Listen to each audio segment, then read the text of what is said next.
کہنے والے کہتے ہیں یحسبنا کتاب اللہ، ہمارے پاس کتاب اللہ کی کافی ہے، ہمیں کسی اور کی ضرورت نہیں. سورہ فاتحہ میں اللہ تبارک و تعالیٰ نے واضح طور پر بیان فرما دیا کہ صراط مستقیم وہ نہیں ہے جو تم اپنے دماغ سے، اپنی سمجھ سے، اپنی سوچ سے قرآن کو دیکھ کر سمجھو. صراط مستقیم وہ ہے جس پر اللہ کے منعم شدہ بندے کار بن رہے ہوں.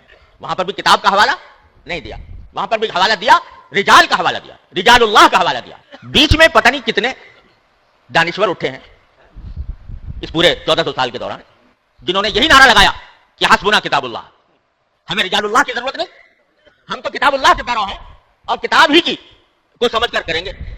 اور اس کے نتیجے میں طرح طرح کے نظریات نے جنم لیا. معتزلہ پیدا ہو گئے، خوارج پیدا ہو گئے، کرامیہ پیدا ہو گئے، جہمیہ پیدا ہو گئے، قدریہ پیدا ہو گئے، جبریہ پیدا ہو گئے. وہ سب فرقے کیا تھے؟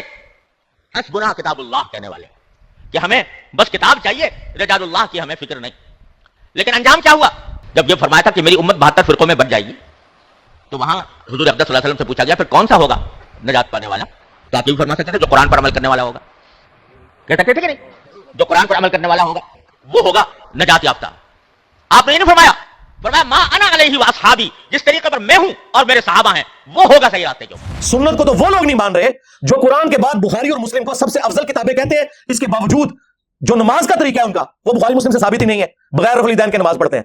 جو لوگ اپنی پبلک کو سنت کا مذاق اڑانے کے لیے یہ کہیں کہ بغلوں میں بت رکھ کے آتے تھے اس لیے رفع الیدین ہوتا تھا، اور اس مجمع میں جس میں سیدنا علی، سیدنا حمزہ، سیدنا عمر جیسے اللہ کے شعر موجود ہوں رضی اللہ عنہم اجمعین وعلیہم السلام اجمعین، یہ جھوٹی چیزیں جو مشہور کرتے تھے وہ آج سنیت کے ٹھیکیدار بنے ہوئے. صراط الذین انعمت علیہم تو ہر فرقے کے اپنے، جی بریلویوں کے صراط الذین انعمت علیہم دیوبندیوں کے نزدیک مشرک ہیں، دیوبندیوں کے صراط الذین انعمت علیہم بریلویوں کے نزدیک گستاخ رسول ہیں. اگر آپ کو یقین نہ آئے تو آپ حسام الحرمین اور المحند علی المفند پڑھ لیں، اور پھر اینڈ پہ بولتے ہیں اللہ نے ہمارے اکابرین کو ایسا بنایا. تو اڈے اکابرین جو اللہ نے بنایا سی نا، فطرت تے بنایا سی جو بعد ہی چوکے سن تم دسنے کے ہوئے سن، یہ ہوئے تھے کہ اپنے مخالفین کو المفند کہتے تھے وہ، اور وہی اشلی تھانوی جس کی وہ تعریف کر رہے ہیں اس کے سگنیچر ہوئے ہیں المحند کے اوپر، اور داڑھ تھلے ان میری کالی داڑھ.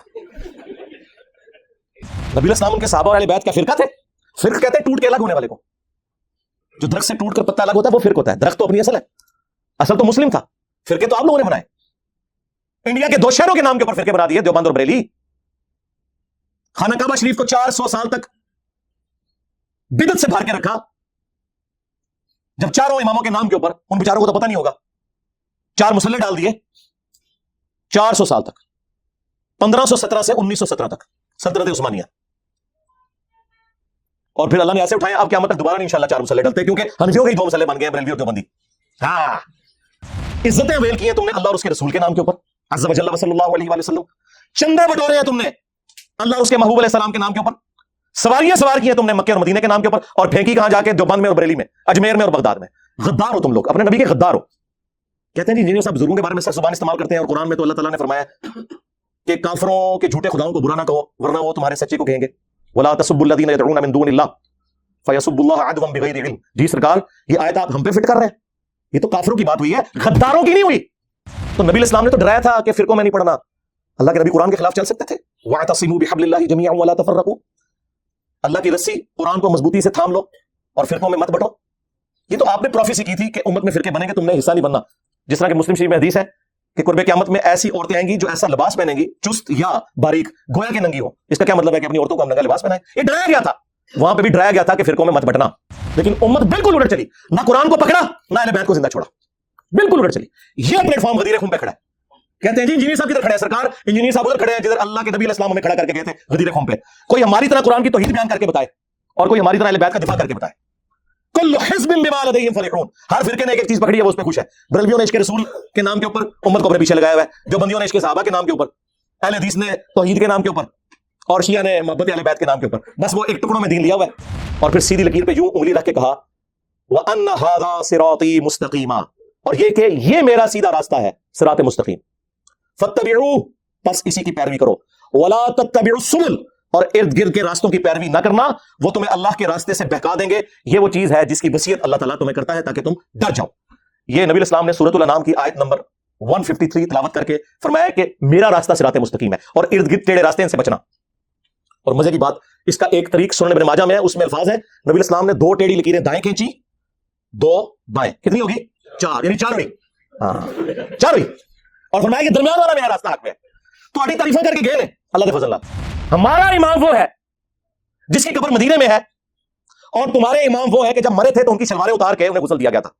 اب یہ گالی ہمیں تو کوئی نہیں دے سکتا، ہمارے نبی کے تو کپڑے نہیں اتارے گئے. ہاں وہ ابو داؤد میں حدیث موجود، ترمذی میں موجود، صحابہ کہتے ہیں کہ ہم پہ اونگ تاری ہو گئی، اور اسی میں ایک غیبی آواز آئی. یہ والی نہیں جو کہتے ہیں آواز آئی، نہیں، خواب میں، جو بخاری مسلم میں حدیث ہے میری وفات کے بعد. اب نبوت کی خبروں میں صرف مبشرات باقی ہیں، جو خواب ہے وہ خواب کی حالت میں وہ غیبی خبر آئی کہ نبی علیہ السلام کو ان کے کپڑوں کے سمیت غسل دیا جائے، کیونکہ صحابہ ڈرتے تھے. تمہارے اماموں کی شلواریں اتری ہیں جب وہ مرے ہیں، اور ہمارا امام وہ ہے جسے کپڑوں سمیت غسل دیا گیا. ہاں لا کوئی ہمارے امام جیسا امام. ما ضل صاحبکم وما غوا، تمہارے نبی نہ کبھی بہکے ہیں نہ کبھی بیرا چلے. ایک مونچھے چٹ کیا ہوا سخت ٹوپی والا بندہ کسی سبز پگڑی والے کو دکھائے، کہیں گے شکل سے نجدی لگتا ہے، اور ایک گرین پگڑی والا وائٹ کپڑوں میں بندہ دکھائیں کسی دیوبندی کو، کہیں گے شکل سے بدعتی لگتا ہے. اب بوتھیوں سے فیصلہ کرتے ہو، پھر وہ پی کے فلم ٹھیک بنی ہوئی ہے، بالکل تمہارے بارے میں ہی بنی ہے، صحیح بنائی ہے انہوں نے. تم لوگ اس قابل تھے کہ تمہیں اس طریقے سے بات سمجھائی جاتی. حضرت عثمان نے جب یہ بات کی، حضرت عمر تو نہیں ایکسپیکٹ کر رہے تھے، انہوں نے کہا کہ گواہ لو. ان کا یہ ابو ہریرہ بیٹھے، حضرت ابو ہریرہ نے گواہی کی کہ اے امیر المومنین، میں گواہی دیتا ہوں کہ نہ صرف نبی اسلام ان سے نعت اشعار سنتے تھے، بلکہ آپ نے دعا کی کہ اللہ روح قدس کے ذریعے ان کی مدد فرما، جس طرح عیسیٰ ابن مریم کی مدد کی تھی. وَأَيَّدْنَاهُ بِرُوحِ الْقُدُسِ، جو قرآن میں آیا کہ عیسیٰ ابن مریم کی اللہ نے مدد کی روح قدس کے ذریعے. تو حضرت عمر فاروق رضی اللہ تعالیٰ عنہ وہاں سے چلے گئے. سرکار اس ایک حدیث جو بخاری مسلم دونوں میں ہے، پورے کے پورے تمہارے بابوں کے فرقے فارغ ہوتے ہیں. نمبر 1 یہ کہ حضرت عمر اتنی بڑی پرسنالٹی ہو کے، خلفائے راشدین میں سے ہو کے، انہیں نہیں پتا تھا کہ مسجد میں نعت اشعار پڑھنا سنت ہے. اگر تمہارے امام سے کوئی حدیث چھپی رہ گئی تو تیرا امام تو شاہی کوئی نہیں، میرے عمر سا ہے ہی کوئی نہیں، تیرا امام تے شاہی کوئی نہیں. وہ انصاری صحابی اس کو جواب دیا باقی صحابہ نے کہ ہم آگ سے بچنے کے لیے تو رسول اللہ کے ساتھ وابستہ ہوئے تھے، تو آج ہمیں اسی آگ میں دوبارہ پھینک رہے ہیں، ہم یہ بات نہیں مانیں گے. ہم کون سے حنفی ہیں کہ بغیر دلیل کے ہم بات مان لیں گے؟ سرکار اگر انصاری صحابی کی تقلید نہیں ہو سکتی قرآن و سنت کے خلاف، تو تیرے امام تو شاہی کوئی نہیں. واپسی پہ مقدمہ حضور کے سامنے پیش ہوا تو نبی علیہ السلام نے فرمایا اگر تم اس میرے بنائے ہوئے امیر کی بات مان لیتے نا تو جہنم کی آگ میں سیدھے جا کے نکلتے. اگر اللہ کے نبی کا بنایا ہوا امیر غلط بات کرے، رسول اللہ اسے آن نہ کرے، تمہارے بنائے ہوئے اماموں کو نبی علیہ السلام کہاں سے آن کریں گے؟ جس امام مہدی نے قرب قیامت میں تھوڑے سے عرصے کے لیے آنا تھا، اس کا ذکر تو موجود ہے ابو داؤد کے اندر، مسند احمد کے اندر، مشکات کے اندر. یہ قیامت اس وقت تک قائم نہیں ہوگی جب تک کہ میری بیٹی فاطمہ کی اولاد میں سے میرے ہی نام پر محمد بن عبداللہ المہدی ایک شخص نہ پیدا ہو جائے جو پوری دنیا کو انصاف سے بھر دے گا. جس نے اینڈ میں تھوڑے عرصے کے لیے آنا ہے اس کے بارے میں حدیثیں ہیں، اور جن اماموں نے ریٹائر ہی نہیں ہونا ان کے بارے میں تو ہزاروں حدیثیں ہونی چاہیے تھی. جاؤ کوئی لے کے آؤ، کوئی نہیں. وہ تمہارے بنائے ہوئے امام ہے اور ان کا بھی کوئی قصور نہیں ہے، ذہن میں رکھیے گا. انہوں نے کبھی کلیم نہیں کیا. شاہ ولی اللہ دہلوی نے حجت اللہ البالغہ میں تقلید کو اس امت کی تباہی کی سب سے بڑی وجہ بتایا، لیکن حنفیوں کو سلیکٹو اسٹڈی کروائی جاتی ہے. انہوں نے یہاں تک لکھا ہے کہ اماموں کی تقلید نے امت میں گمراہی کا دروازہ کھولا ہے، اندھی تقلید نے. انہوں نے یہاں تک حجت اللہ البالغہ میں لکھا ہے کہ اماموں نے تو خود فرمایا تھا کہ اگر ہمارے قول کی دلیل معلوم نہ ہو تو آپ نے اس پہ عمل نہیں کرنا. امام حنیفہ کا قول، شافعی کا، مالک کا، امام حنبل کا، امام مالک کا وہ قول نقل کیا ہے کہ رسول اللہ کے علاوہ کوئی ایسا شخص نہیں کہ جس کی ہر بات مقبول ہو اور کوئی بات مردود نہ ہو، اور رسول اللہ کے علاوہ کوئی اور ایسا شخص نہیں صلی اللہ علیہ وسلم کہ جس سے اختلاف نہ ہو سکے سوائے نبی علیہ السلام کے جن کی قبر مدینے میں. یہ شاہ ولی اللہ نے نقل کیا اس کے اندر.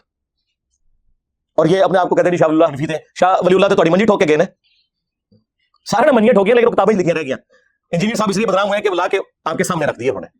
صحیح مسلم میں حدیث ہے، عبداللہ بن عمرو بن عاص کعبے کے سائے میں بیٹھے ہوئے اور اطاعت امیر کے اوپر حدیثیں بیان کر رہے ہیں. اتنے میں ایک تابعی داخل ہوتا ہے جو انجینئر صاحب کی ویڈیو سے متاثر تھا، عبد الرحمن بن عبد رب کعبہ، اور وہ کہتا ہے کہ حضرت آپ ہمیں اطاعت امیر کے اوپر حدیثیں سنا رہے ہیں، اور آپ کے چچا کا لڑکا معاویہ ابن ابی سفیان جو ہمارا حکمران ہے وہ تو ہمیں حکم دیتا ہے کہ ہم لوگوں کا مال حرام طریقے سے ہڑپ کریں اور ناحق لوگوں کو قتل کریں. اور اللہ تعالیٰ سورۃ النساء میں ارشاد فرماتا ہے کہ اے لوگوں باطل طریقے سے ایک دوسرے کا مال ہڑپ مت کرو اور اپنوں کو مت قتل کرو.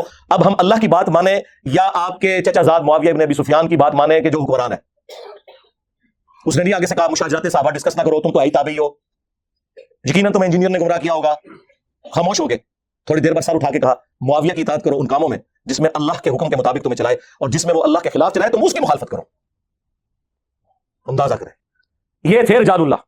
اور شاہ ولی اللہ دہلوی نے حجت اللہ البالغہ میں اس حدیث کو کوٹ کیا ہے تقلید کے خلاف کہ عدی بن حاتم جب مسلمان ہوئے انہوں نے کہا یا رسول اللہ قرآن میں ایک آیت ہے جو مجھے کھٹکتی ہے، ہم نے تو کبھی اپنے علماء اور بزرگوں کی پرستش نہیں کی تھی، تو قرآن میں اللہ نے کیوں فرمایا کہ اتخذوا احبارهم ورهبانهم اربابا من دون اللہ؟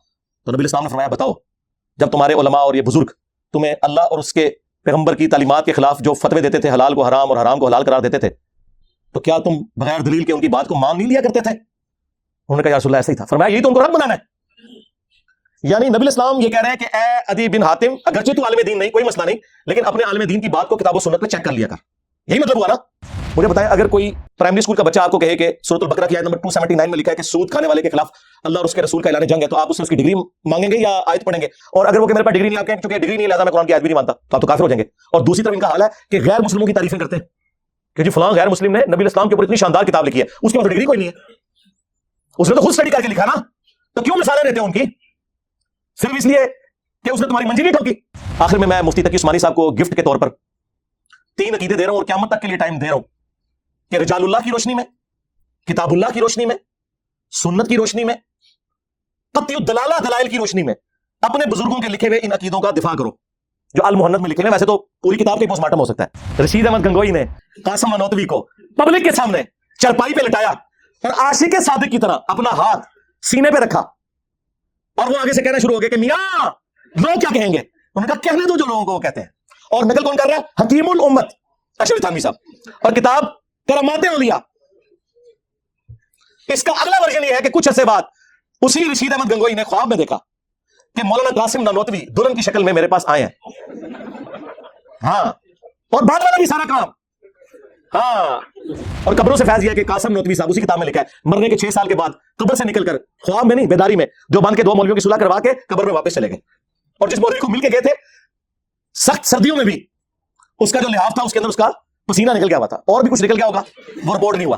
ظاہر ہے مردہ جب قبر سے نکل آئے تو بندے کا کیا حال ہوگا, خواب میں نہیں بیداری میں. یہ ہم نے بھی بتایا کہ اس طریقے سے فیض لیتے تھے, یہ خواص کا طریقہ ہے.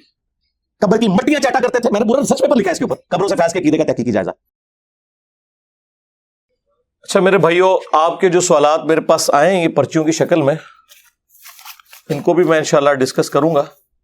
لیکن ایک اور کرنٹ ایشو جس کا ڈسکس کرنا اب ضروری ہو گیا. پہلے میں نے سوچا تھا کہ میں اسے اگنور کروں, لیکن پچھلے چند ہفتوں سے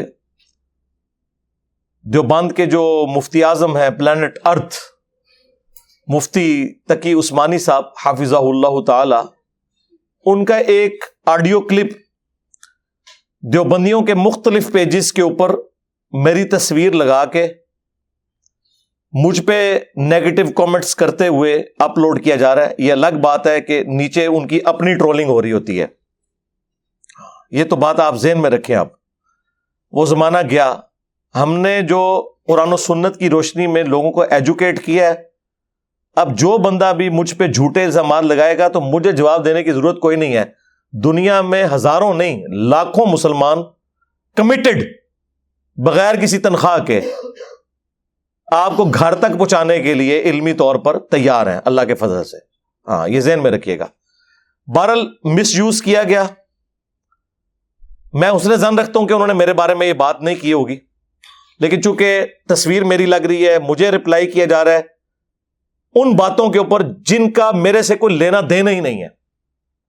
میں نے قطعاً کبھی کسی کے اوپر اس طرح کے بھونڈے الزامات نہیں لگائے جو اس کے اندر فالٹ موجود نہیں ہے.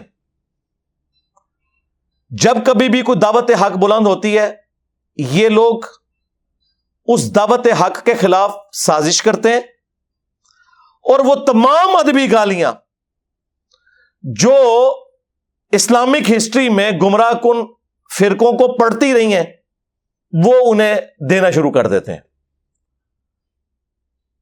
اور وہ ان کے ساتھ بھی ایسے ہی ہو رہا ہے. آپ دیکھ لیں, بریلوی دیوبندی جو ہے ان کو اہل حدیث کہتے ہیں کہ یہ جہمی ہے. بریلوی دیوبندی اہل حدیثوں کو کہتے ہیں یہ مجسمہ ہے. سنی شیعہ کو کہتے ہیں یہ رافضی ہیں. شیعہ سنیوں کو کہتے ہیں یہ نوصبی ہیں. اس پورے ایک بھیانک قسم کے ماحول کے اندر جو بندہ اتحاد امت کے اوپر کام کر رہا ہے بغیر کسی کی تکفیر کیے, قرآن و سنت کے دلائل کی روشنی میں سنیوں کو ان کی کتابوں سے اور اہل تشیع کو ان کی کتابوں سے حق بات بتا رہا ہے, اس کے اوپر ایسے ایسے جھوٹے الزامات لگاتے ہیں جس کا اس شخص سے کوئی لینا دینا نہیں. وہ آپ آڈیو خود سنیں, انشاءاللہ ہم ویڈیو میں بھی اٹیچ کر دیں گے. اس میں انہوں نے 3 باتیں کی ہیں. نمبر 1, انہوں نے کہا کہ یہ جتنے گمراہ کن فرقے ہیں نا, ان کا طریقہ واردات یہ ہے کہ یہ ہمیشہ کہتے ہیں حسبنا کتاب اللہ, ہمیں اللہ کی کتاب کافی ہے. یار آپ لوگوں نے کبھی مجھ سے سنا کہ میں کہوں کہ صرف کتاب اللہ ہے اور میں سنت کو نہیں مانتا؟ سنت کو تو وہ لوگ نہیں مان رہے جو قرآن کے بعد بخاری اور مسلم کو سب سے افضل کتابیں کہتے ہیں، اس کے باوجود جو نماز کا طریقہ ہے ان کا وہ بخاری مسلم سے ثابت ہی نہیں ہے، بغیر رفع الیدین کے نماز پڑھتے ہیں۔ ہمیں بتاؤ گے تم لوگ آ کے کہ سنت کو ماننا یا نہیں ماننا؟ جو لوگ اپنی پبلک کو سنت کا مذاق اڑانے کے لیے یہ کہیں کہ بغلوں میں بت رکھ کے آتے تھے اس لیے رفع الیدین ہوتا تھا، اور اس مجمع میں جس میں سیدنا علی، سیدنا حمزہ، سیدنا عمر جیسے اللہ کے شیر موجود ہوں رضی اللہ عنہم اجمعین وعلیہم السلام اجمعین، یہ جھوٹی چیزیں جو مشہور کرتے تھے وہ آج سنیت کے ٹھیکیدار بنے ہوئے۔ ایک یہ ایلیگیشن انہوں نے لگایا، حسبنا کتاب اللہ، یہ کہتا ہے جی۔ دوسرا انہوں نے کہا کہ قرآن نے ہمیں بتایا ہے، سنت نے ہمیں بتایا ہے کہ رجال اللہ کو لے کے چلنا ہے، اللہ کے جو مرد ہیں، اور سورہ فاتحہ کی انہوں نے آیت کوٹ کی، صراط الذین انعمت علیہم، کاش اس سے پہلے والی آیت بھی پڑھ لیتے، اہدنا الصراط المستقیم، تو انہیں پتہ چل جاتا، کیونکہ صراط الذین انعمت علیہم تو ہر فرقے کے اپنے جی۔ بریلویوں کے صراط الذین انعمت علیہم دیوبندیوں کے نزدیک مشرک ہیں، دیوبندیوں کے صراط الذین انعمت علیہم بریلویوں کے نزدیک گستاخ رسول ہیں۔ اگر آپ کو یقین نہ آئے تو آپ حسام الحرمین اور المحند علی المفند پڑھ لیں۔ 1906 میں امام احمد بریلوی صاحب نے علماء دیوبند کے اوپر کفر کے فتوے لگائے، علماء حرمین سے سائن لیے، اور اس کو کنکلوڈ کرتے ہوئے انہوں نے لکھا کہ ان علماء دیوبند کے کفر میں شک کرنے والا بھی کافر، یعنی سارے علماء دیوبند اور ان کے فالورز کافر۔ اور اس کے جواب میں المحند علی المفند لکھی گئی، ہند کی تلوار ایک سٹھیائے ہوئے پاگل بابے کے سر کے اوپر، اور وہ سٹھیایا ہوا بابا انہوں نے احمد بریلوی کو کہا، جبکہ یہی مفتی تقی عثمانی صاحب اپنی ایک ویڈیو میں کہہ رہے تھے اللہ نے ہمارے اکابرین کو ایسا بنایا تھا، وہ تو مخالفین کا نام بھی بڑے احترام سے رہتے تھے۔ ہمارے حضرت حکیم الامت مولانا تھانوی رحمۃ اللہ علیہ کے سامنے ایک شخص نے کہا کہ جی احمد رضا بریلوی نے تو یہ بات لکھی ہے، اس طرح کہہ دیا۔ آپ جانتے ہیں کہ مولانا احمد رضا خان بریلوی جو ہیں انہوں نے ہمارے اکابر کے خلاف کفر کے فتوے دیے، تو حضرت نے ڈانٹا ہوں کہ تم ایسے نام کیوں لے رہے ہو بغیر کسی تعظیمی لقب، مولوی کہتے، مولانا کہتے، مولانا احمد رضا خان بریلوی کہتے، تم نے صرف احمد رضا خان بریلوی کیوں کہا؟ یعنی گویا اس کو بھی ان کی توہین سمجھا اور ٹوکا کہ ٹھیک ہے تمہارے خلاف دوسرے مسلک کے آدمی ہیں، ہمارے اوپر فتوے بھی لگائے، لیکن ہم اپنی زبان کو گندا نہیں کریں گے، ہم اپنی زبان سے ان کی توہین نہیں کریں گے۔ تو اللہ تبارک و تعالیٰ نے ہمارے اکابر کو ایسا بنایا کہ اپنی زبان کو ہمیشہ دائرے میں رکھتے۔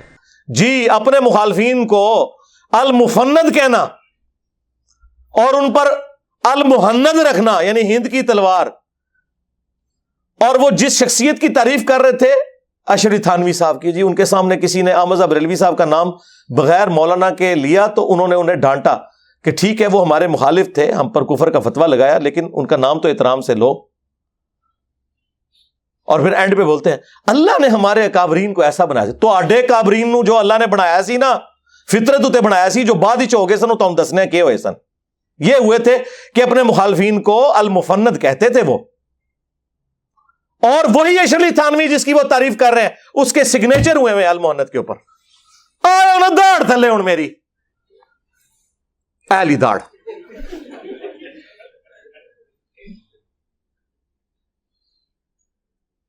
کس کو دھوکہ دے رہے ہو؟ صراط الذین انعمت علیہم، اے تواڈے صراط الذین انعمت علیہم نے۔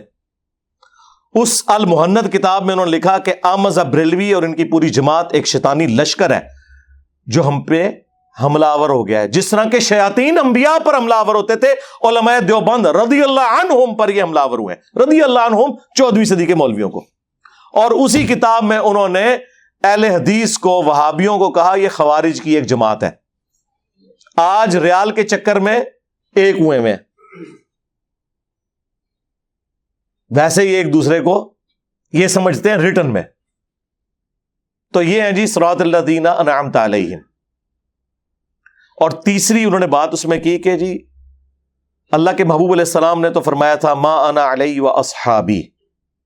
آج کہنے والے کہتے ہیں یحسبنا کتاب اللہ، ہمارے پاس کتاب اللہ کی کافی ہے، ہمیں کسی اور کی ضرورت نہیں. سورہ فاتحہ میں اللہ تبارک و تعالیٰ نے واضح طور پر بیان فرما دیا کہ صراط مستقیم وہ نہیں ہے جو تم اپنے دماغ سے، اپنی سمجھ سے، اپنی سوچ سے قرآن کو دیکھ کر سمجھو. صراط مستقیم وہ ہے جس پر اللہ کے منعم شدہ بندے کار بن رہے ہوں.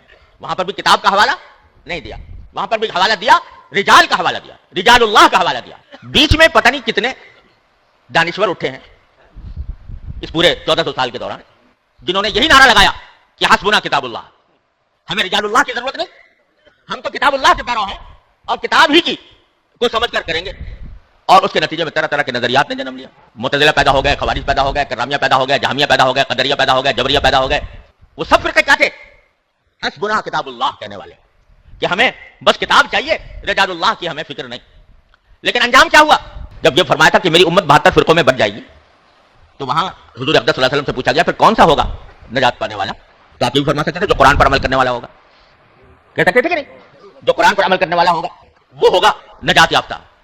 آپ نے یہ نہیں فرمایا ما انا علیہ واصحابی، جس طریقے پر میں ہوں اور میرے صحابہ ہیں وہ ہوگا صحیح راستے کے اوپر. جامعہ ترمذی کی ایک روایت، اس کی سند میں کلام ہے لیکن اپنے مفہوم کے اعتبار سے ٹھیک ہے، بالکل درست ہے. ترمذی میں بھی ہے، ابو داؤد والی سند درست ہے کہ میری امت کے 72 فرقے جہنم میں جائیں گے، ایک جنت میں جائے گا. لیکن وہ فرقہ نہیں ہے، وہ الجماع. اور ترمذی کے الفاظ ہیں ما انا علیہ و اصحابی، جس پہ میں اور میرے صحابہ ہیں. جی نبی الاسلام اور ان کے صحابہ دیوبندی تھے، بریلوی تھے، حنفی تھے، شافعی تھے، مالکی تھے یا مسلم تھے؟ ہاں مسلم تھے.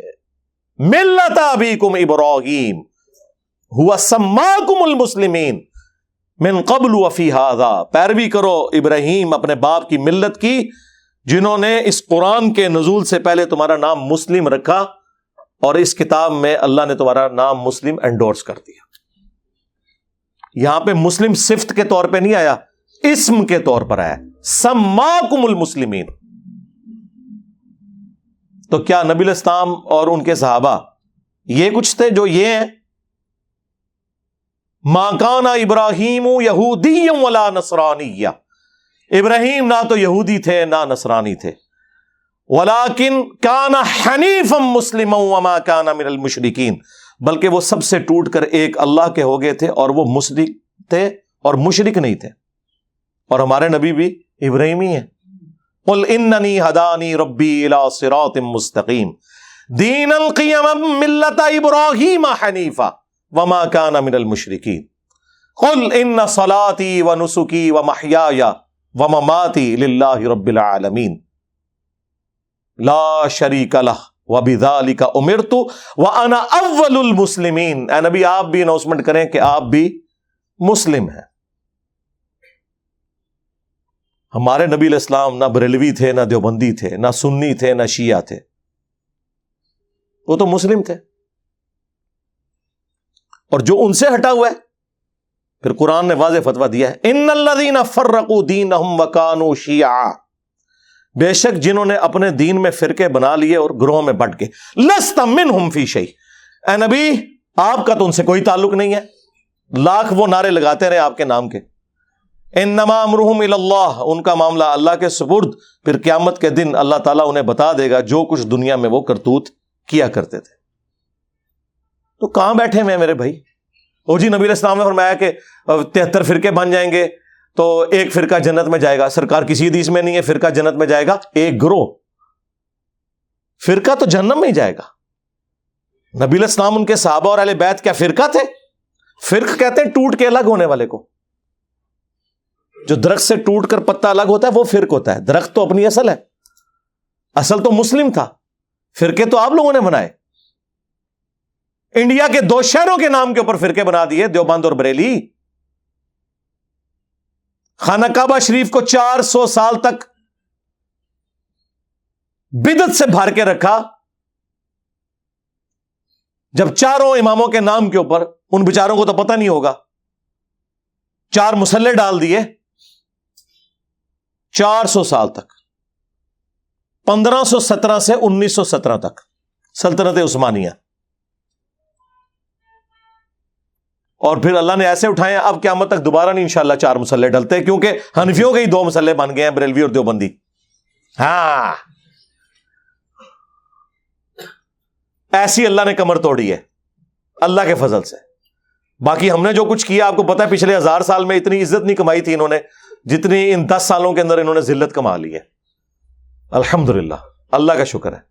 سرکار ہمارا تو ایک نعرہ ہی ان کے سارے بابوں کو لے جاتا ہے کہ میرے نبی سا ہے ہی کوئی نہیں، تیرے بابے تھے شے ہی کوئی نہیں، یعنی تیرے بابے اللہ رسول کے مقابلے پہ، ہمارے مقابلے پہ نہیں، ہم تو اپنے سے مقابلہ کرتے ہی نہیں، ضرورت ہی نہیں ہمیں کروانے کی۔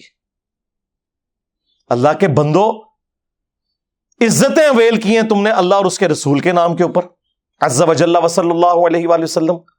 چندے بٹورے ہیں تم نے اللہ اور اس کے محبوب علیہ السلام کے نام کے اوپر، سواریاں سوار کی ہیں تم نے مکے اور مدینے کے نام کے اوپر، اور پھینکی کہاں جا کے؟ دیوبند میں اور بریلی میں، اجمیر میں اور بغداد میں۔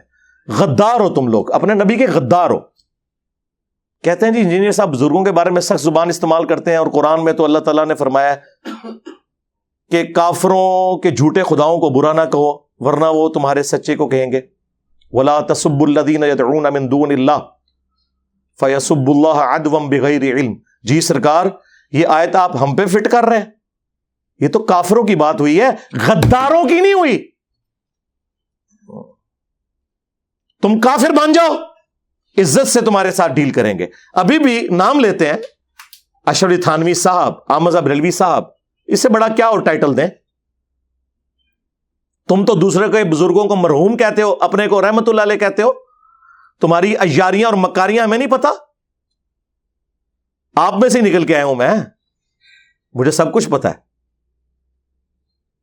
اپنا تو حال تم لوگوں کا یہ ہے، غداروں کے ساتھ یہ سلوک نہیں ہوگا۔ ہاں تم آج اعلان کر دو کہ اللہ رسول کے ساتھ ہمارا کوئی تعلق نہیں، ٹھیک ہے، جس طرح ہم ہندوؤں، کرسچنس، جیوز کے بڑوں کے نام ہم احترام سے لے کے علمی اختلاف کرتے ہیں، تم سے بھی کریں گے، اگرچہ میں یہی کر رہا ہوں، میں نے کوئی اسام الارمین یا المحنت کی طرح ایک دوسرے کو اسلام سے باہر نہیں نکالا۔ چندے تمہیں دیتا ہوں، نمازیں تمہارے پیچھے ہم پڑھتے ہیں، ہمارے کسی اسٹوڈنٹ نے کوئی مسجد نہیں بنائی، کوئی چندہ بک نہیں بنائی، کوئی مدرسہ نہیں کھولا، اپنی جیب سے میں کھلاتا ہوں، ہمارے ساتھ کیا مقابلہ کرو گے تم لوگ؟ اور آ کے لوگوں کو مس گائیڈ کرتے ہو۔ جی اللہ کے نبی علیہ السلام نے فرمایا تھا 73 فرقے بن جائیں گے، تو ایک جنت، ایک فرقہ نہیں سرکار، ایک جماعت۔ وہ بخاری مسلم میں حدیث ہے کہ میری امت کا ایک گروہ قیامت تک حق پہ قائم رہے گا، کوئی نقصان پہنچانے والا انہیں نقصان نہیں پہنچا سکے گا، وہ حق پہ قائم رہیں گے۔ اور امام بخاری نے اس حدیث پہ باب باندھا ہے، ہوا اہل العلم، اس سے مراد اہل علم ہے، ڈگری والے مولوی نہیں۔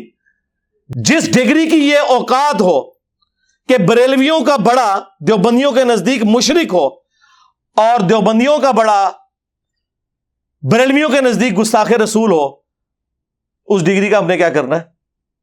یہ اوقات ہے ڈگری کی۔ تو نبی علیہ السلام نے تو ڈرایا تھا کہ فرقوں میں نہیں پڑھنا۔ اللہ کے نبی قرآن کے خلاف چل سکتے تھے؟ وَاعْتَصِمُوا بِحَبْلِ اللَّهِ جَمِيعًا وَلَا تَفَرَّقُوا، اللہ کی رسی قرآن کو مضبوطی سے تھام لو اور فرقوں میں مت بٹو۔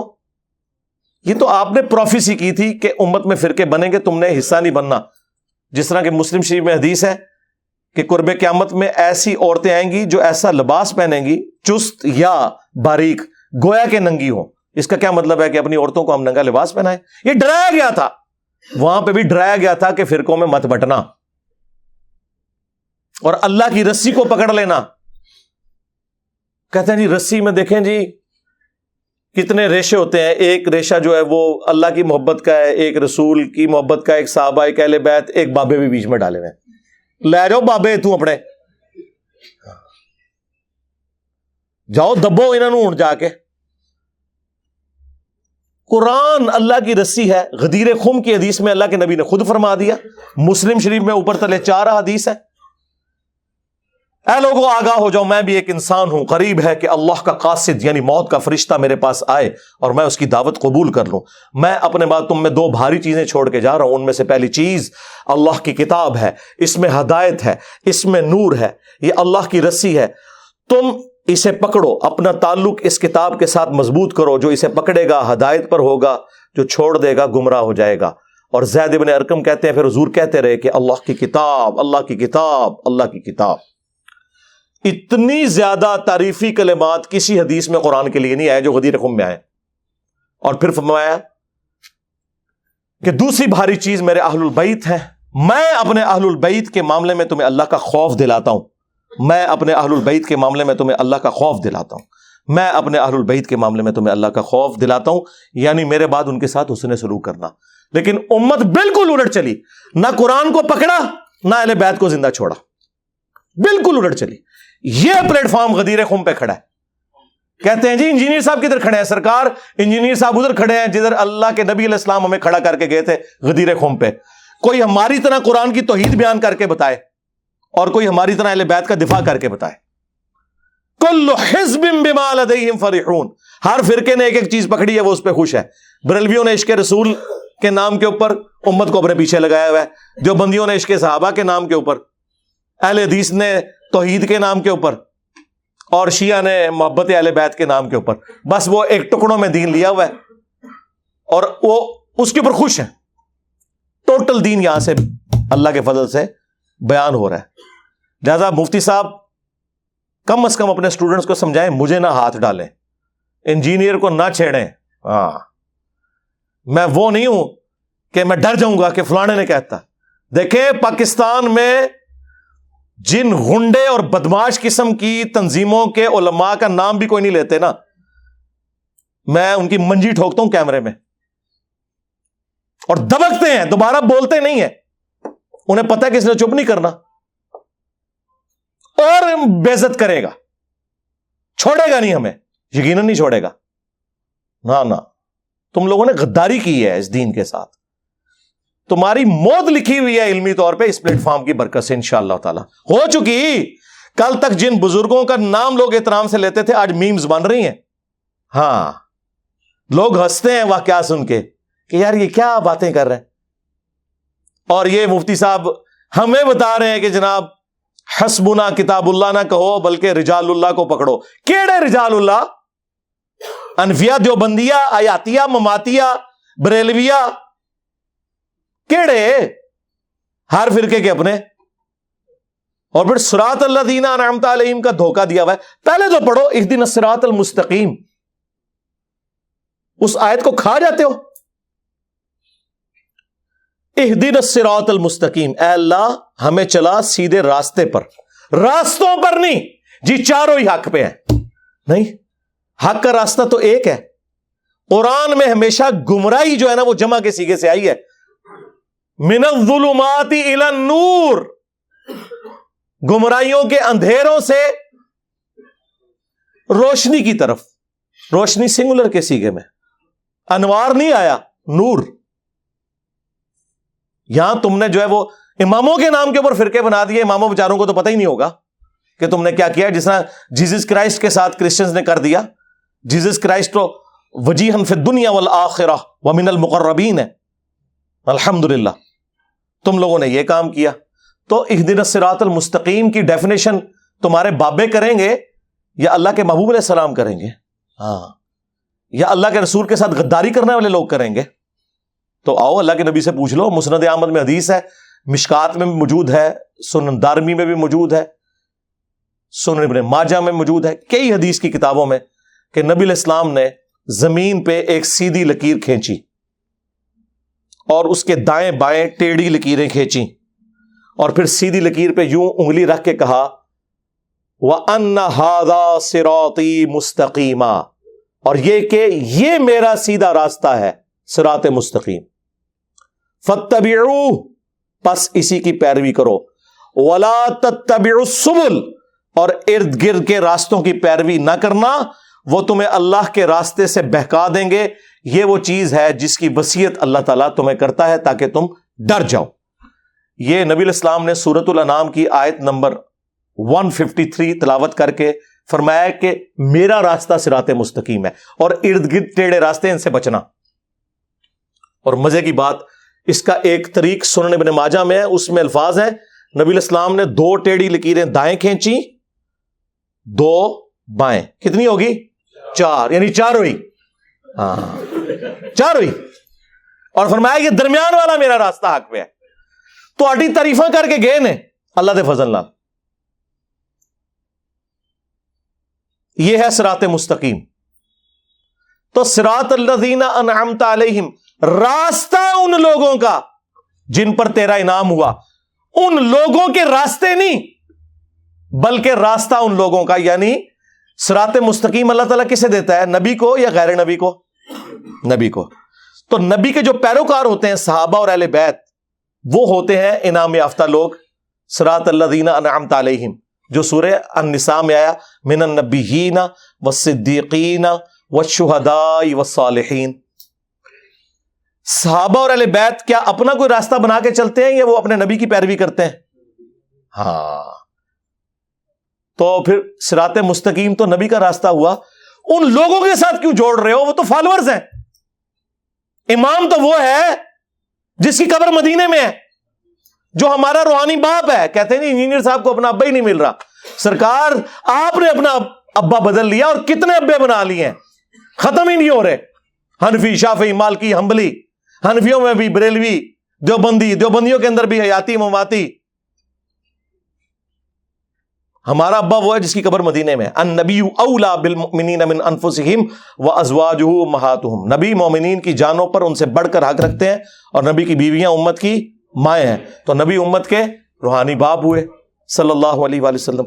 اب تو میں نے اس سے بھی ذرا ایک سخت جملہ ڈھونڈا ہے، لیکن یہ ہے ادبی ہے. ہمارا امام وہ ہے جس کی قبر مدینے میں ہے، اور تمہارے امام وہ ہیں کہ جب مرے تھے تو ان کی شلواریں اتار کے انہیں غسل دیا گیا تھا. کہتے ہیں جی بزرگ مر کے بھی زندہ رہتے ہیں. زندہ آدمی اپنی شلوار اتارنے دیتا ہے؟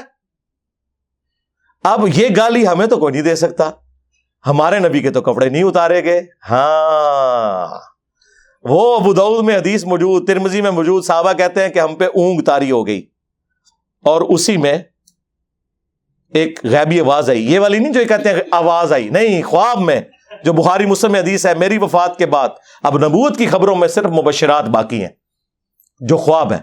وہ خواب کی حالت میں وہ غیبی خبر آئی کہ نبی علیہ السلام کو ان کے کپڑوں کے سمیت غسل دیا جائے، کیونکہ صحابہ ڈرتے تھے. تمہارے اماموں کی شلواریں اتری ہیں جب وہ مرے ہیں، اور ہمارا امام وہ ہے جسے کپڑوں سمیت غسل دیا گیا. ہاں لاؤ کوئی ہمارے امام جیسا امام. ما ضل صاحبکم وما غوا. تمہارے نبی نہ کبھی بہہ کے ہے نہ کبھی بے راہ چلے. اچھا یہ ساری باتیں کریں، وہ کہتے ہیں نہیں ہمارے اماموں نے بھی تو نبی کا ہی راستہ دکھایا. واہ! ایک کہتا ہے فاتحہ نہ پڑھو نماز نہیں ہوتی، دوسرا کہتا ہے فاتحہ پڑھو اس کے منہ میں انگارہ رکھ دو. واہ واہ! جاؤ گورے کی عدالت میں ہمارا مقدمہ لے کے جاؤ، پہلی پیشی پہ تمہیں فارغ کر دیں گے. جی اسی بڑی نہر سے یہ ساری نہریں نکلی ہیں.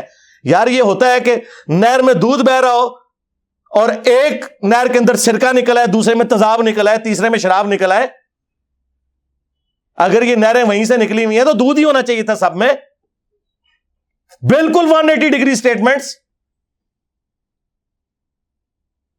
ہمیں باتیں کرتے ہیں آپ لوگ. آپ لوگوں کا کوئی لینا دینا نہیں ہے اس شخص کے ساتھ جس کی قبر مدینے میں ہے صلی اللہ علیہ وآلہ وسلم، سوائے اس کے کہ ان کا نام بیچ رہے ہو تم لوگ. اس سے زیادہ کچھ بھی نہیں ہے. اور جن کو تم رجال اللہ کہہ رہے ہو نا، وہ بھی بیچ کے کھا گئے. رجال اللہ تھے صحابہ، اہل بیت، جو حضور کے مخلص ساتھی تھے، وہ تھے صراط الذین انعمت علیہم. اس کے بعد تو ہر فرقے نے اپنا بابا بنایا ہوا ہے. اور آپ کو جتنا اپنا بابا پیارا لگتا ہے نا، اتنا ہی دوسروں کو اپنا بابا پیارا لگتا ہے، اور آپ کا اتنا ہی مردود منوس لگتا ہے. منوس لگتا ہے دیکھنے سے. کہتے ہیں دیکھ لیں شکلیں ہی منوسوں والی ہیں ان کی. ایک مونچھے چٹ کیا ہوا سخت ٹوپی والا بندہ کسی سبز پگڑی والے کو دکھائے، کہیں گے شکل سے نجدی لگتا ہے. اور ایک گرین پگڑی والا وائٹ کپڑوں میں بندہ دکھائیں کسی دیوبندی کو، کہیں گے شکل سے بدعتی لگتا ہے. اور بوتھیوں سے فیصلہ کرتے ہو. پھر وہ پی کے فلم ٹھیک بنی ہوئی ہے، بالکل تمہارے بارے میں ہی بنی ہے، صحیح بنائی ہے انہوں نے. تم لوگ اس قابل تھے کہ تمہیں اس طریقے سے ہی بات سمجھائی جاتی. باتیں ہمیں کرتے ہو صراط الذین انعمت علیہم، تمہارا کوئی لینا دینا ہی نہیں. ہم بتاتے ہیں انعمت علیہم کون ہے. بخاری مسلم دونوں میں حدیث ہے، حضرت عمر فاروق رضی اللہ تعالیٰ عنہ امیر المومنین ہے. کتنا روب ہے. مسجد نبوی کے اندر حضرت حسان ابن ثابت نعتیہ اشعار سنا رہے ہیں، امیر المومنین وہاں سے گزرے، صرف دیکھا، غصے سے بولے کچھ نہیں.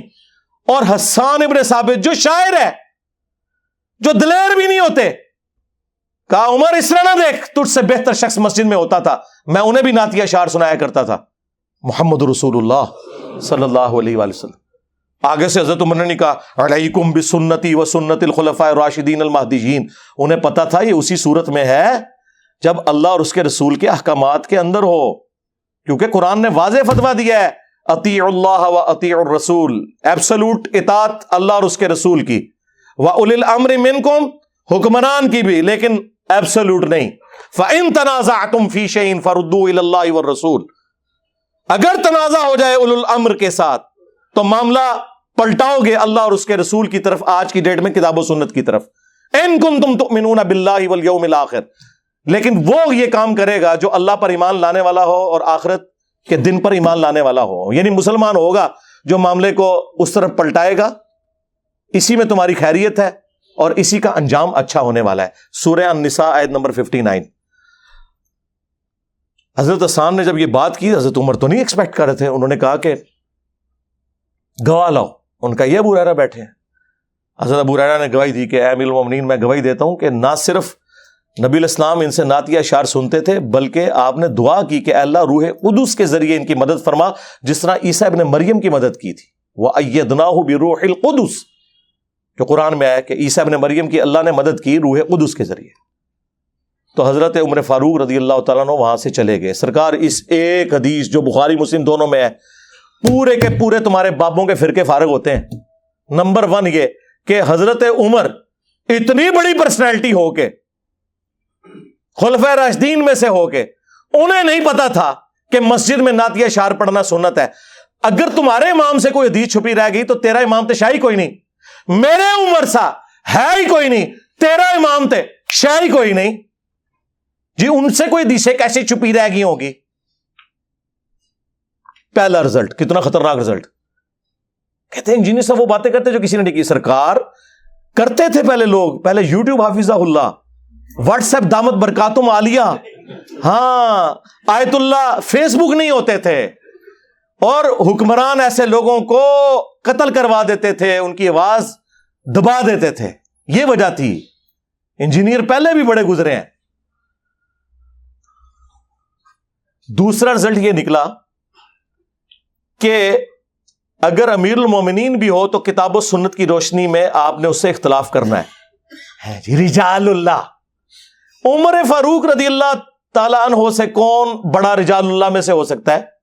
تیرا رجال اللہ تو شاہی کوئی نہیں. فیصلہ کسے کروایا؟ قرآن و سنت سے. اور تیسرا رزلٹ کہ حضرت عمر حضرت ابو ہریرہ کو سکہ اور صدوق سمجھتے تھے، جس طرح بعض روافض کہتے ہیں کہ ان کی حدیث کو قبول نہیں کرتے تھے. یہ بالکل جھوٹ ہے. اس پہ الگ سے میری ایک ویڈیو ریکارڈ ہے. اندازہ کریں صحابہ کرام اصل میں رجال اللہ تھے. بخاری مسلم دونوں میں حدیث ہے. نبی الاسلام نے، مولا علی نے روایت کیا اس حدیث کو. ایک قبیلہ کوئی قافلہ روانہ کیا، اس قافلے کے اوپر ایک انصاری کو مقرر کیا امیر کے طور پر. راستے میں اسے غصہ آ گیا اپنے سب آرڈینیٹس پہ. اس نے کہا کہ آگ کا الاؤ جلاؤ. جب وہ الاؤ جل گیا تو اس نے کہا میں تمہارا امیر ہوں، میری اطاعت رسول اللہ کی اطاعت اور رسول اللہ کی اطاعت اللہ کی اطاعت ہے، اور میری نافرمانی رسول اللہ کی نافرمانی اور رسول اللہ کی نافرمانی اللہ کی نافرمانی ہے. میں تمہیں حکم دیتا ہوں اس آگ میں کود جاؤ. تو انہوں نے، اگر وہ مقلد ہوتے تو کہتے جی امام کے قول کی دلیل معلوم ہونا ضروری نہیں ہے. ہاں وہ انصاری صحابی اس کو جواب دیا باقی صحابہ نے کہ ہم آگ سے بچنے کے لیے تو رسول اللہ کے ساتھ وابستہ ہوئے تھے، تو آج ہمیں اسی آگ میں دوبارہ پھینک رہے ہیں. ہم یہ بات نہیں مانیں گے. ہم کون سے حنفی ہیں کہ بغیر دلیل کے ہی ہم بات مان لیں گے؟ سرکار اگر انصاری صحابی کی تقلید نہیں ہو سکتی قرآن و سنت کے خلاف تو تیرے امام تشائی کوئی نہیں. واپسی پہ مقدمہ حضور کے سامنے پیش ہوا تو نبی علیہ السلام نے فرمایا اگر تم اس میرے بنائے ہوئے امیر کی بات مان لیتے نا تو جہنم کی آگ میں سیدھے جا کے نکلتے.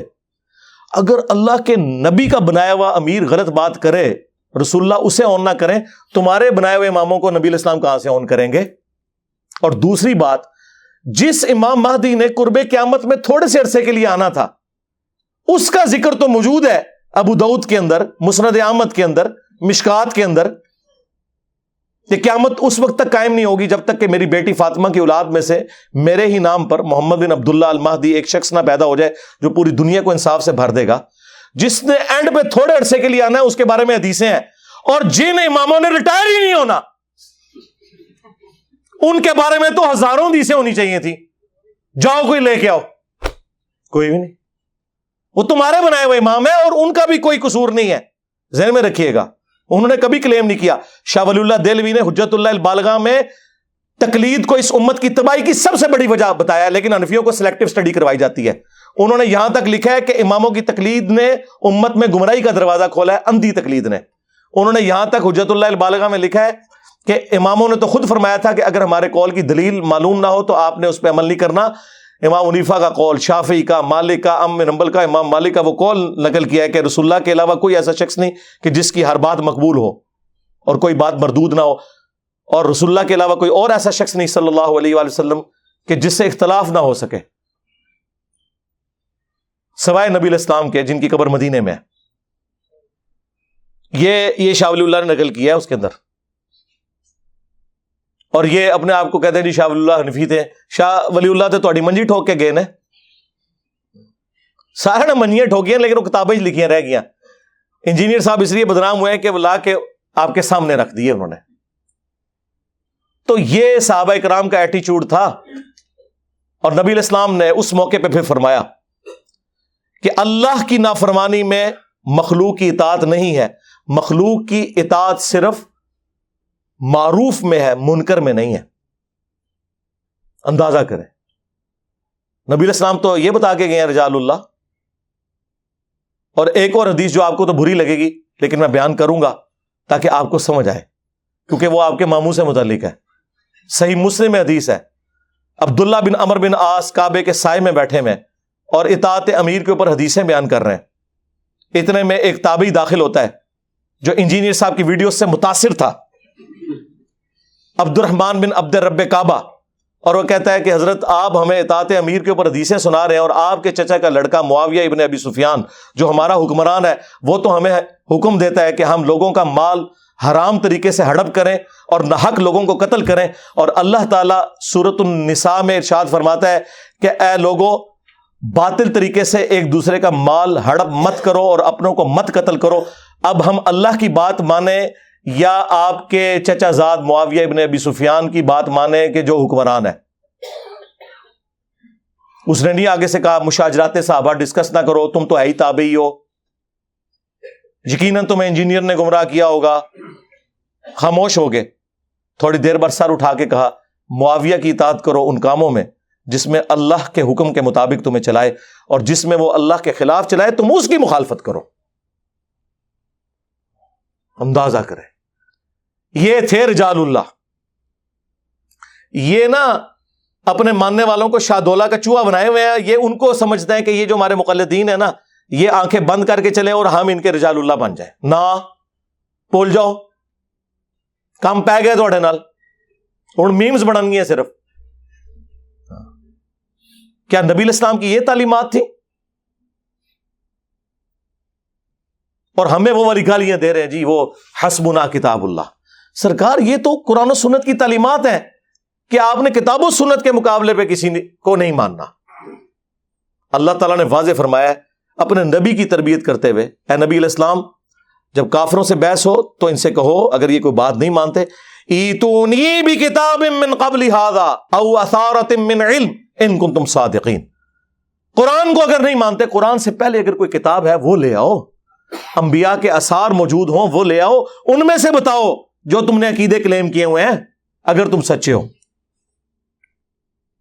اس میں علم بھی آ گیا اور کتاب بھی آ گئی. یہ کہتے ہیں جی علمی کتاب ہی کہتا ہے, جی قرآن میں لکھا ہوا ہے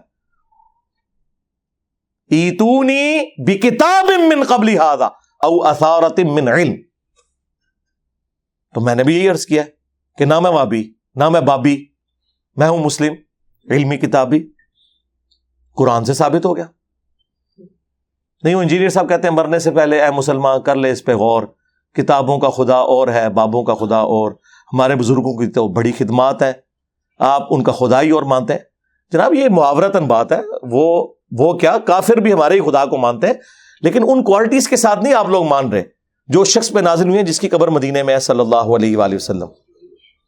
اس کانٹیکسٹ میں ہم کہتے ہیں کتابوں کا خدا اور ہے, بابوں کا خدا اور. کوئی کافر نہیں مان رہے آپ کے بابوں کو, لیکن کہہ رہے ہیں کہ انہوں نے اللہ کے محبوب علیہ السلام کی تعلیمات نہیں پہنچائی امت تک جو پہنچانے کا حق تھا. نہیں, وہ تو رجال اللہ تھے. رجال اللہ تو صحابہ اور اہل بیت ہیں, وہ کہاں سے رجال اللہ آگے جو مخالفین ہیں. نہیں, آپ کا تو علم اتنا نہیں, آپ کیسے ان کو جج کر سکتے ہیں؟ جناب اس لیے ہم جج کر سکتے ہیں کہ ہمیں قرآن و سنت میں یہ تعلیمات ملی ہیں کہ آپ نے جج کرنا ہے, کیونکہ بزرگوں کے جو فضائل بیان ہوئے ہیں نا قرآن و سنت میں, وہ یہ ہے کہ یہود و نصارہ کے بارے میں اللہ تعالیٰ فرماتا ہے سورہ التوبہ کی آیت نمبر 31 میں, اتخذوا احبارہم ورہبانہم اربابا من دون اللہ. یہود و نصارہ نے اپنے علماء اور اپنے صوفیوں, بزرگوں, جوگیوں کو خدا مان لیا تھا اللہ کے مقابلے پر. اور اس کی تشریح وہ جامعہ ترمذی کی حدیث ہے جو سلسلہ حدیث صحیحہ میں البانی لے کے آیا ہے. اور شاہ ولی اللہ دہلوی نے حجت اللہ البالغہ میں اس حدیث کو کوٹ کیا ہے تقلید کے خلاف, کہ عدی بن حاتم جب مسلمان ہوئے انہوں نے کہا یا رسول اللہ قرآن میں ایک آیت ہے جو مجھے کھٹکتی ہے, ہم نے تو کبھی اپنے علماء اور بزرگوں کی پرستش نہیں کی تھی, تو قرآن میں اللہ نے کیوں فرمایا ہے کہ اتخذوا احبارہم ورہبانہم اربابا من دون اللہ. تو نبی الاسلام نے فرمایا بتاؤ جب تمہارے علماء اور یہ بزرگ تمہیں اللہ اور اس کے پیغمبر کی تعلیمات کے خلاف جو فتوے دیتے تھے, حلال کو حرام اور حرام کو حلال قرار دیتے تھے, تو کیا تم بغیر دلیل کے ان کی بات کو مان نہیں لیا کرتے تھے؟ انہوں نے کہا یا رسول اللہ ایسا ہی تھا. فرمایا یہی تو ان کو رب بنانا ہے. یعنی نبی الاسلام یہ کہہ رہے ہیں کہ اے عدی بن حاتم, اگرچہ تو عالم دین نہیں, کوئی مسئلہ نہیں, لیکن اپنے عالم دین کی بات کو کتاب و سنت پہ چیک کر لیا کر. یہی مطلب ہوا نا, کیونکہ عدی بن حاتم تو فالوور تھے. یعنی آج کی ڈیٹ میں نبی علیہ السلام یہی بات کر رہے تھے کہ مرنے سے پہلے اے مسلمان کر لے اس پہ غور, کتابوں کا خدا اور ہے, بابوں کا خدا اور. ہاں عدی بن حاتم تم نے کر لینا تھا غور کہ کتابوں کی تعلیمات اور ہیں اور تمہارے بابوں کی بتائی ہوئی تعلیمات اور اس کے لیے ڈگری کی کوئی ضرورت نہیں, تمہیں چیک کرنا ہے. یار آج تک کسی گورے نے نہیں کہا کہ جناب میں اپنی مرضی سے ڈکشنری لکھوں گا. بھرے مجمع میں بھی آپ کسی کی غلطی نکال دینا کتاب کی روشنی میں, وہ تھینک یو کہتا ہے, اور مولوی کی غلطی نکالے وہ کہتا ہے پھینک دیو. یہ تو اپنی کتابوں کے ساتھ اتنے مخلص نہیں ہیں جتنے کہ فزکس کے پروفیسر اپنی فزکس کے ساتھ مخلص ہیں. ان کو ڈگریوں کا خمار ہی نہیں جا رہا, اور وہ خمار کے بریلویوں کا عالم دیوبندیوں کے نزدیک مشرک, اور دیوبندیوں کا عالم بریلویوں کے نزدیک گستاخ رسول. ایک عام بریلوی بھی منہ پھٹ کے ان کو کہتا ہے یہ تمہاری ڈگری کی اوقات دکھاتا ہے وہ. اور ہمارے نبی نے ہمیں کیا ڈگری دی؟ بلغوا عنی ولو آیا, پہنچا دو میری طرف سے ایک آیت بھی آتی ہو. حتیٰ کہ صحیح بخاری میں یہاں تک حدیث ہے, یہ بھی حدیث بخاری میں ہے, بخاری میں ایک اور حدیث ہے, شیطان نے انسانی شکل میں آ کے آیت الکرسی کا وظیفہ دیا. نبی علیہ السلام نے فرمایا اے ابو ہریرہ 3 دن سے جو تیرا مہمان انسانی شکل میں آ رہا تھا وہ شیطان تھا, جھوٹا تھا, لیکن بات اس نے سچی کی ہے کہ جو آیت الکرسی پڑھ کے سو جائے صبح تک ایک فرشتہ اس کی حفاظت کے اوپر مامور کر دیا جاتا ہے. لیکن یہاں پہ آپ دیکھ لیں یہ لوگ کہتے ہیں جی وہ ڈگری لے کے آ. مجھے بتائیں اگر کوئی پرائمری اسکول کا بچہ آپ کو کہے کہ سورۃ البقرہ کی آیت نمبر 279 میں لکھا ہے کہ سود کھانے والے کے خلاف اللہ اور اس کے رسول کا اعلان جنگ ہے, تو آپ اس سے اس کی ڈگری مانگیں گے یا آیت پڑھیں گے؟ اور اگر وہ کہ میرے پاس ڈگری نہیں, آپ کہیں کہ چونکہ ڈگری نہیں ہے لہٰذا میں قرآن کی آیت بھی نہیں مانتا, تو آپ تو کافر ہو جائیں گے. اور دوسری طرف ان کا حال ہے کہ غیر مسلموں کی تعریفیں کرتے ہیں کہ جی فلاں غیر مسلم نے نبی علیہ السلام کے اوپر اتنی شاندار کتاب لکھی ہے، اس کے پاس تو ڈگری کوئی نہیں ہے، اس نے تو خود اسٹڈی کر کے لکھا نا، تو کیوں مثالیں دیتے ہو ان کی؟ صرف اس لیے کہ اس نے تمہاری منجی نہیں ٹھوکی؟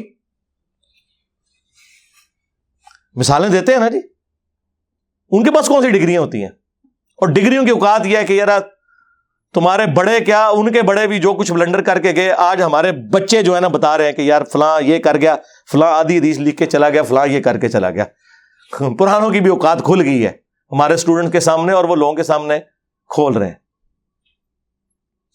تو اللہ کا شکر ہے اس پلیٹ فارم سے کتاب و سنت کی آواز بلند ہو رہی ہے الحمدللہ۔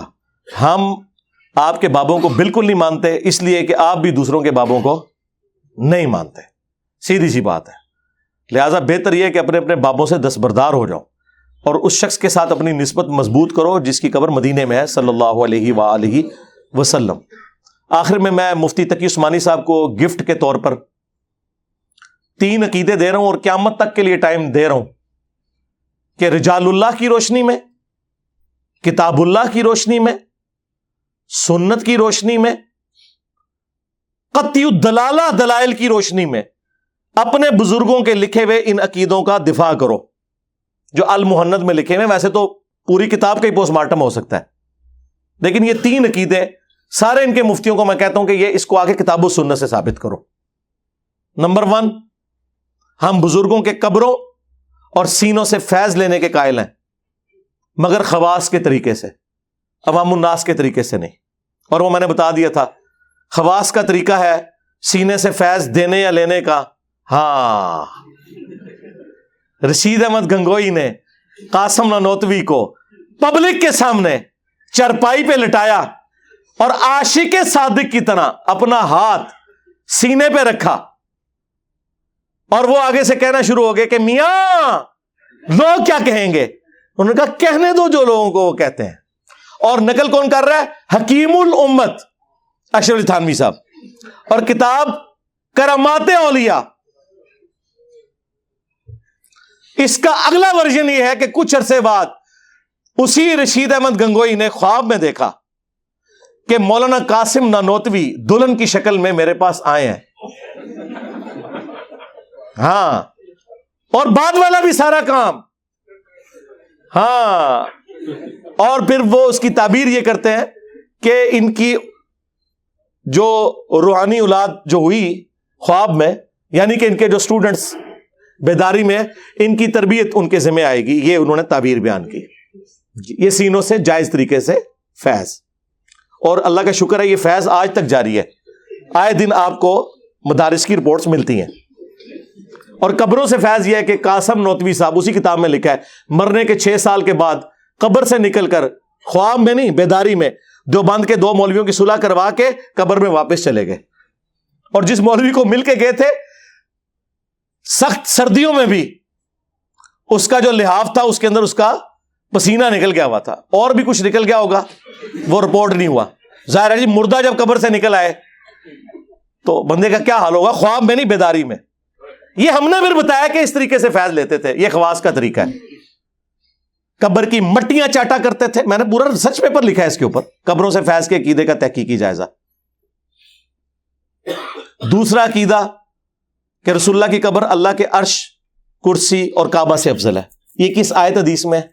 جی آپ نبی کو نہیں مانتے؟ سرکار ہم کہتے ہیں کہ بخاری میں حدیث ہے، ایک تابعی کہتے ہیں میرے پاس نبی علیہ السلام کا ایک بال ہونا دنیا اور جو کچھ اس کے اندر ہے اس سے بڑھ کر محبوب ہے مجھے، ایک بال مبارک ہونا۔ کسی صحابی نے کہا کہ نبی علیہ السلام کا بال مبارک اللہ کے عرش، کرسی، کعبہ سب سے افضل ہے؟ ان کے دماغ میں تو ایسی کوئی بات نہیں ہے، خود سے باتیں بنائی ہوئی ہیں آپ نے۔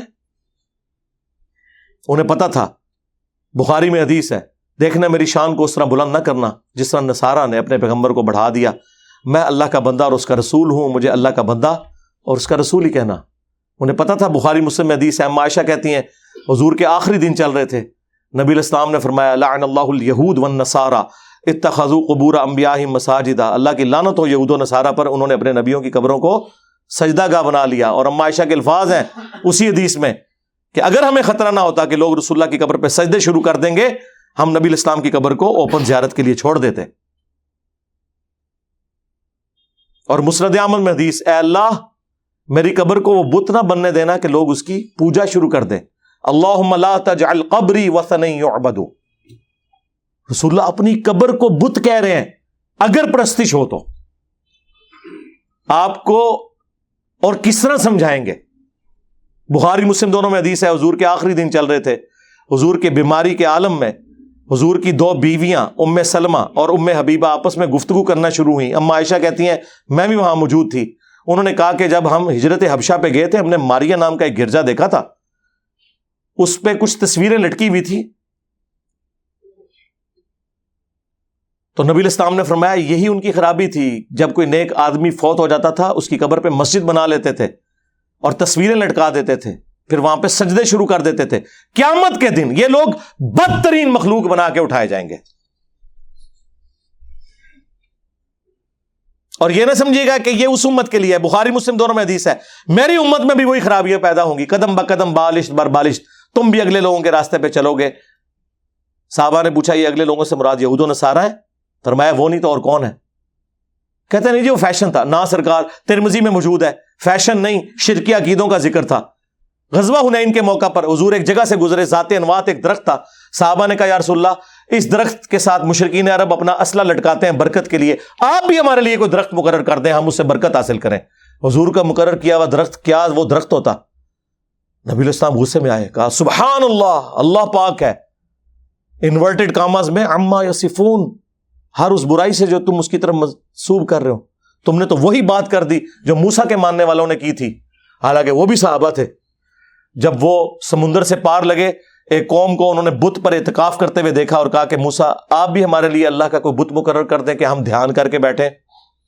تو موسیٰ علیہ السلام نے کہا ایسی قوم سے میں اللہ کی پناہ میں آتا ہوں. نبی علیہ السلام نے اپنے صحابہ کے اس عمل کو بت پرستی کے ساتھ تشبیہ دی، اور پھر آپ نے فرمایا تھا تم بھی اگلے لوگوں کے پیچھے چل پڑو گے، جو خرابیاں ان میں تھی تم میں بھی گریجولی آئیں گی. اور وہ ہمیں نظر آ رہی ہیں. یہ وہ آؤٹ آف کانٹیکسٹ ہے ایک حدیث بخاری مسلم کی کہ مجھے تم سے شرک کا خوف نہیں. سرکار ہو میں جڑی ویڈیو ریکارڈ کرائی ہے تہاڈی طبیعت صاف کر دی ہے، جھوٹے ہو، آؤٹ آف کانٹیکسٹ چیزاں نو پیش کر دے ہو. وہ ساری خرابیاں ادھر آ رہی ہیں. یہ دوسرا عقیدہ. تیسرا کہ ہم نبی الاسلام کی قبر مبارک میں زندگی کو دنیا کی سی مانتے ہیں. کہتے ہیں برزخی لیکن دنیا کی سی ہے. یار کو گل کرو، یا وہ برزخی ہوئے گی یا وہ دنیا کی سی ہوگی. یہ کون سا درمیانی ورژن نکال لیا؟ قرآن تو کہہ رہا ہے وَلَٰكِن لَا تَشْعُرُونَ، شہید بھی زندہ ہے لیکن تمہیں شعور نہیں. یہ کہتا نہیں ہمیں شعور ہے، دنیا کی سی ہے. اگر سرکار دنیا کی سی ہے تو دنیا میں تو زندہ رہنے کے لیے کھانا پینا اور ٹوائلٹ ہے اور سانس ہے. کیا قبر مبارک میں نبی علیہ السلام کھانا پینا اور ٹوائلٹ اور سانس ہے؟ نہیں، آخرت کی زندگی ہے. آج بھی قبر مبارک کھودیں، نبی علیہ السلام جس میں اتھر اسی طرح رکھا ہوا ہوگا جس طرح دفنایا گیا تھا، کوئی ہل جل نہیں رہا ہوگا. نہیں جی وہ مسلم میں ایک حدیث ہے نبی علیہ السلام نے موسیٰ علیہ السلام کو قبر میں نماز پڑھتے ہوئے دیکھا. سرکار وہ برزخی نماز ہے. اگر اس وقت نبی علیہ السلام وہ قبر کھود کے دیکھتے تو موسیٰ علیہ السلام لیٹے ہی ہوتے. یہ دنیا ہی ایک الگ ہے. وَمِن وَرَائِهِمْ بَرْزَخٌ إِلَىٰ يَوْمِ يُبْعَثُونَ. اس دنیا کا اس دنیا سے کوئی لینا دینا ہی نہیں ہے، وہ آخرت کی زندگی ہے. ان کے مرنے سے لے کر قیامت تک برزخ ہے، انسین بیریئر. دنیا کی سی مانتے ہیں. اور وہ دیکھ لیں دنیا کی سی مانتے ہیں. اور اگر آپ یہ کہنا کہ میں ان کے اوپر کوئی جھوٹا الزام لگا رہا ہوں، ایسا نہیں ہے. یہ واقعی اسی دنیا کی سی مانتے ہیں. اسی وجہ سے انہی کے شیخ تبلیغی جماعت والوں کے شیخ زکریا کاندلوی نے فضائل حج اور فضائل درود میں لکھا، اور الیاس قادری صاحب نے فضائل سنت میں، کہ نبی الاسلام کی وفات کے 550 سال کے بعد شیخ احمد رفاعی نے حضور کی قبر اطہر پر کچھ اشعار پڑھے تو نبی علیہ السلام نے قبر مبارک سے ہاتھ باہر نکال دیا ان کے لیے، انہوں نے بوسہ دیا. اور یہ واقعہ خود تقی عثمانی صاحب بھی سنا رہے. کس میں جی؟ درس حدیث میں.